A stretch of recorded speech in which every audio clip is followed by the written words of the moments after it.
ሰው ለመርዳት ሰው መሆን ብቻ በቂ ነው። እነዚህ የጎዳና ተዳዳሪ ወጣቶችን ዛሬ በዚህ ልክ ምሳ እየጋበዝኩ ነበረ የዋልኩት።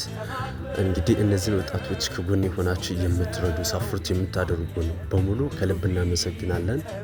እንኳን አብሮ ኖሮ ይቅርና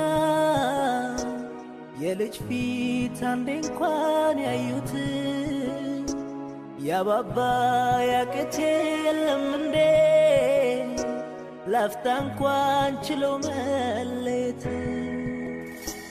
መላመድ ከመወለድ በላይ አስተሳስሮ አቆራኝቶናል። ተለዩ ማለት በድንገት